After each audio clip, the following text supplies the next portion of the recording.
Thanks for being here. A couple comments. Always grateful to our great fans and homecoming Ohio State style. Also, congratulations to my mentor, Earl Bruce, a guy that means the world to so many people in Buckeye Nation. And I think one of the greatest constituencies of Coach Bruce is the high school coaches in this great state. You know, he was a high school coach for many, many years and followed Coach Hayes and had a brilliant career here. And I just, you know, some people learn from different people. I learned from him. What I learned from him was you do right. There's no gray area, and following the rules. Also about the premium placed on education and toughness. That's what I take from Earl Bruce, and I'd like to think that, you know, maybe someday looks back at our program and says, you know what, they must have learned that from Coach Bruce. So very appreciative of Buckeye Nation and Gene Smith allowing that to happen, and President Drake, because I know that's a unique deal, man. I think it's the 7th guy that ever done that, and that's a hell of an honor. Second thing is J.T. Barrett broke the record, 60. You know, I'm a Ohio State fan, and so I know all the great quarterbacks at Ohio State, all the great players, and to see J.T. Barrett throw 60 in 21 starts only, averaging almost, is it 3 touchdowns per game? And that's just an incredible feat when you consider the school that he broke that at, and still got a lot of football left. So congrats to J.T., and he's very well deserved, and he played well today. I'll answer your questions for you. Front row right, Tim. Yeah, dovetailing off of JT, he seemed to have a kind of a slow start, obviously through that pick and stuff. What kind of came over him though as the game went along? He's had slow starts before. He's just a good player, and I thought he played outstanding. I think the throw, I haven't seen it yet, but I think it was behind him a little bit, and I think he misread it, to be honest with you. But I'll see more after I watch the videotape. But you know, they have a slow start, and you know, it comes right back. And our defense had a slow start too, gave up a few passing yards and then just stiffened up. So I'm not too concerned about that. What I was really pleased with is to get very good work on the 2-minute drill today, and that was flawless. I thought Tim Beck and Ed Warner did a nice job of communication as far as the clock, as far as the timeout, management of the timeouts, and it's just, you know, it's one thing to practice it in on Tuesday or Sundays when we actually practice, Sunday practice, but to do it in a live fire, that was very impressive. Far left, Austin. Urban, is it hard for you, you referenced that record, is it hard for you to believe that he has set it as quickly as he has? And second part, you talked in the offseason about your quarterbacks need to be Heisman candidates. Is that the level you think he's playing at right now? Oh, sure. I think he's a Heisman candidate. That's no disrespect to other players. I just don't get to see a lot of them, but there's no doubt he's a Heisman candidate. I was taken aback about 2 weeks. I had no idea, but I think on the radio show when someone said he's only 5 away or a couple weeks, and I was like, 5 away from what?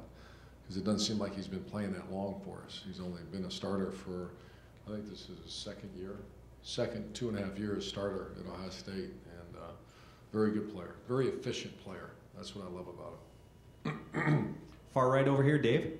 Urban, I know the first few games you said Mike Weber left a few long runs out. He popped 2 today. Just want to know what you thought of the game. Got caught once. The guy we had last year would have got caught, so print that. I'm going to use that tomorrow. No, he's getting better and better. And Coach Alfred, the drills are very unique drills that they've been putting together about keeping your feet up because obviously it's a long year, but he's improving. Front row left, Bill. Well, tricky when it's 58-0, but other than the 2-minute drill, was there something that particularly you were happy with and maybe something you were disappointed with today?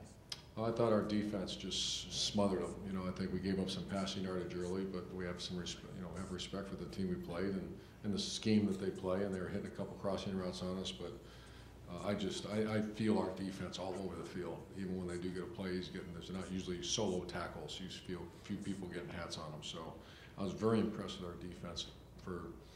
Someone said 33 yards in the second half. Wow, very good defense. And I thought our kickoff coverage, they received the wrath for the last 2 weeks, and I think we had 4 kickoffs inside the 20, if I remember right, and they responded because we don't do what happened. We are not supposed to allow what happened to happen in Oklahoma. Did anything disappoint you? Disappoint me?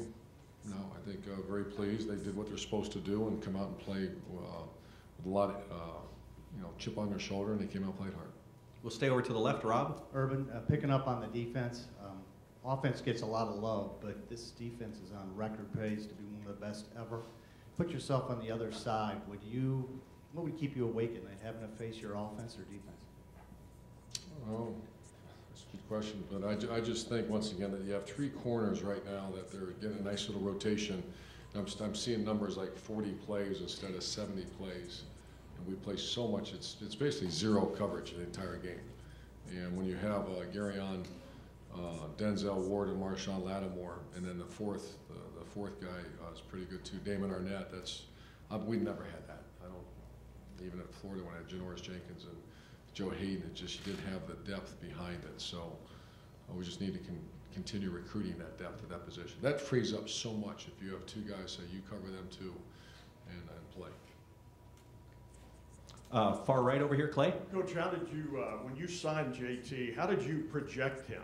I mean, does this speak to your fierce about recruiting, but also development? Yeah, I made this comment that Tom Herman and Trent Dilfer were responsible for signing that kid.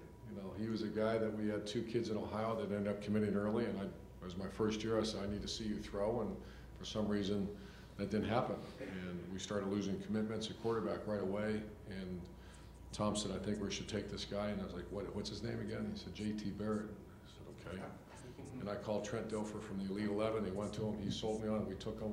He's the first quarterback I've ever signed that I never saw throw. Think about that. So you trusted Herman that much? Herman, and then I didn't know Tom. You know, that was a leap of faith. But the Trent Dilfer thing, when he saw him in a competitive situation in that Elite 11, that's what kind of sold me on that. And then Tom got to see him throw in the spring and sold me. So we had 2 people see him throw, but I did not see him throw. I guess we should do that more often. And final questions, front row left, Scarlett. How have the new 16 starters adjusted and improved since their first game of the season, and what do they need to do both on and off the field to progress? They've done okay. I mean, there are a bunch of new names out there. You saw we played Ben Victor today, and he's a guy that he's just too good. He's too good of a player to sitting around. He won't be here for 5 years, so we said, go, let that dog eat, and you'll see more and more of him. He's just getting better and better. So to answer your question, I think our guys adjusted well. We just need to continue to get depth in our program because we have 8 weeks left, and it's an 8-week, it's going to be a journey. So we need to continue to build depth. And I do have one more, Coach. I'm sorry. Ari on the left. Herman, you talked about depth and playing young players, you know, endlessly today. Not only did you get to play them, but, you know, 3 people scored a first career touchdown. A few had first career receptions, first time playing. It's more unusual to see how much production you got from some of these young guys. Have you been around a game like this in your career that you can remember that so many people had their first scores and first, you know? Usually not this late. Usually maybe game 1 or game 2, but there's just, I mean, that's when we have 44 kids that when we started the season, first time playing at this level, and you can see no longer is that the case. So guys just keep getting better and better in practice. That's a credit to, first of all, the player, but our coaches are doing a good job, man. Our 9 guys, assistant coaches, just keep getting these guys better, and then all of a sudden Ben Victor 4 weeks ago didn't know right or left, and now all of a sudden we're saying get him in the game. And I'm seeing that at other positions as well. Great. Coach, thank you very much. Hey, everybody who was sitting in